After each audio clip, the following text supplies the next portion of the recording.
Brought to you by Agilus Diagnostics. Health test की बात आती है तो मैं भरोसा करता हूँ India largest diagnostics company Agilus Diagnostics. खुद को टेस्ट करते रहो। सभी जितने भी विधायक थे आज उनको ले लिए और सभी स्पीकर बना दिया गया। सभी विधायकों को मैं आज उन्होंने ओथ ली है, बहुत बहुत शुभकामनाएं, बधाई हो। और स्पीकर साहब तो हमारे करनाल के हैं और उनके बनने से करनाल का नाम भी और करनाल की जनता को कुछ फायदा होगा, ऐसी उम्मीद के साथ उनको बहुत बहुत बधाई देता हूँ। और वैसे भी सज्जन आदमी है। सर, लगातार आप सवाल खड़े कर रहे हैं जब से चुनाव के बाद रिजल्ट आए हैं कि कांग्रेस में कई तरह की दिक्कतें थी जिस वजह से हम हारे। कांग्रेस में प्रदेश कांग्रेस ही नहीं थी, एक सिंगल भी एफर्ट कहीं पीसीसी की तरफ से नहीं था। और जो कांग्रेस थी, जो लोग कांग्रेस को लीड कर रहे थे, जिनके नाम पे सरकार आ रही थी, जिनके नाम पे इलेक्शन लड़ाया जा रहा था, उनके भी जितने चेले थे वो सारे खिलाफ थे। तो अब पता नहीं हुआ तो हाईकमांड बनाएगी, मेरे से कोई सलाह लेगा, हम क्यों लेगा? जब मैं हार ही गया, किसी को भी बनाओ।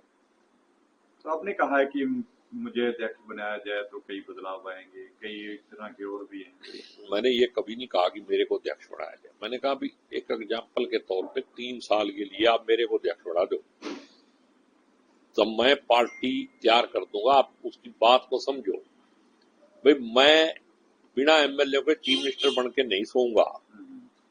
ऐसे किसी आदमी को ना बनाओ जो बिना एमएलए के चीफ मिनिस्टर बन जाता है, फिर वो पार्टी का काम नहीं करता, फिर वो हवा में उड़ता है। ये काम है। और बाकी मेरे को बना भी दें तो दिक्कत क्या है?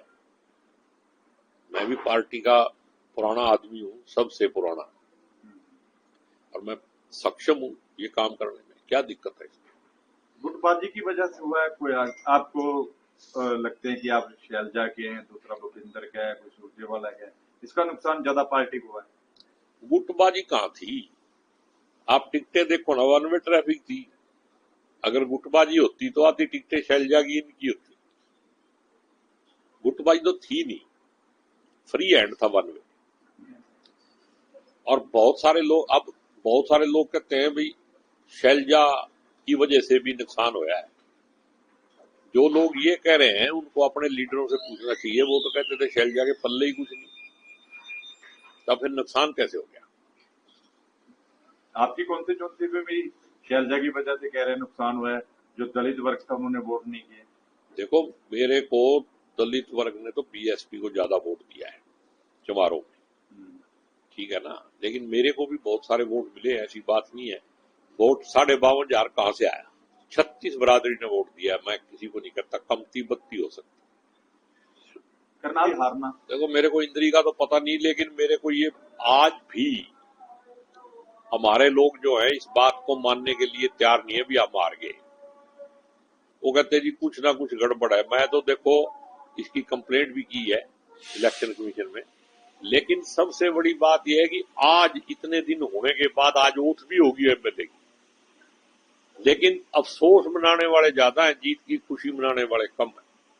और आपने एक देखा होगा, कल एक वीडियो डाली उपलाना गांव, जो एमएलए साहब का गांव है, उन्हीं का खास आदमी है, सरपंच प्रतिनिधि है। वो कहता है कि अच्छा हो गया हम जीत गए, अगर ये ठरी वाला जीत जाता तो खालिस्तान हो जाता।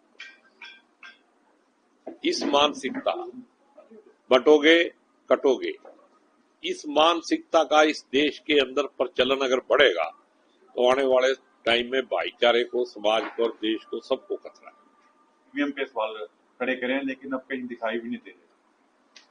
अब उनका तो मेरे को पता नहीं है, देखो वो क्या कर रहे हैं क्या नहीं कर रहे, मैं उसका जवाब कैसे दे सकता हूँ? मैं तो जिस दिन हारा उससे अगले दिन ही वर्करों को बुला के सबका धन्यवाद किया। हार जीत तो बनी हुई है, हम हारे हैं, कोई मतलब ऐसे थोड़ी है कि भाग गए कहीं। कांग्रेस को फिर से मजबूत करेंगे, हमारी जिम्मेदारी है पार्टी को मजबूत करना। ऐसे ऐसे लोग भी अभी घूम रहे हैं जिन्होंने इसी इलेक्शन में हमारे खिलाफ काम किया, वो भी सोच रहे हैं भी हम कांग्रेस में फिर आगे काम करेंगे। लोगों को उनसे भी चौकस रहना चाहिए। इसके साथ आपकी एक वीडियो वायरल हो रही है, उसका काफी नुकसान है। आप भी सीएम साहब है, नैब सैनी है, उन्होंने कल उसको बार बार वही वायरल हो रही है। देखो उनकी तो मानसिकता है ये वायरल क्यों नहीं करते, बटोगे हाँ?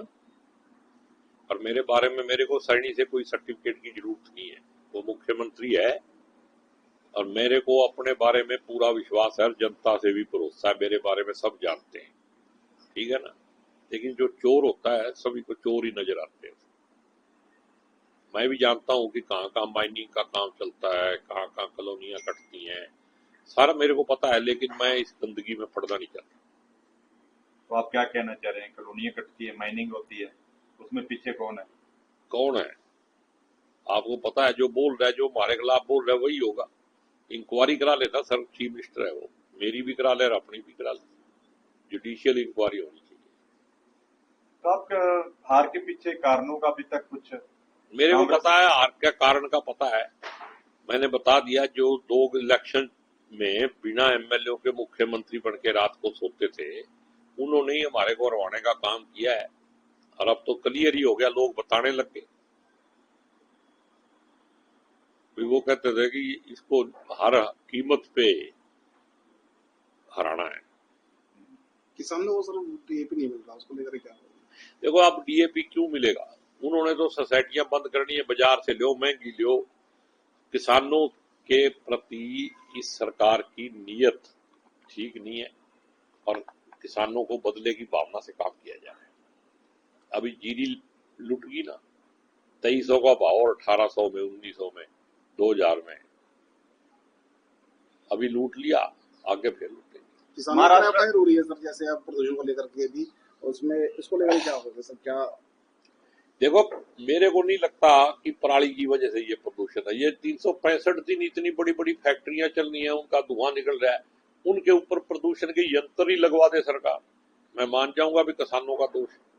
अमृतसर में आग लगे 5 मिनट में दिल्ली पहुंच जाती है और जो दिल्ली में ही फैक्ट्रियां चल रही हैं उनका धुआं दिल्ली नहीं पहुंचता। करनाल की बात करें, सबसे ज्यादा कैथल में हुई है। ये तो निंदनीय काम है। बदले की भावना से कोई काम किया जाएगा तो वो कभी भी नेक नीति से सिरे नहीं चढ़ता।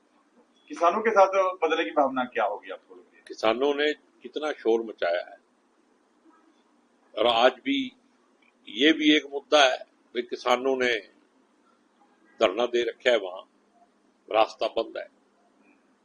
बीजेपी को आप पूछ के देखो कितनी तकलीफ है। उपचुनाव हो रहे हैं पंजाब में, यूपी में, और उसके साथ महाराष्ट्र और झारखंड का चुनाव है। देखो अगर ईमानदारी से इलेक्शन होगा तो 100% कांग्रेस जीतेगी दोनों जगह, महाराष्ट्र भी और झारखंड।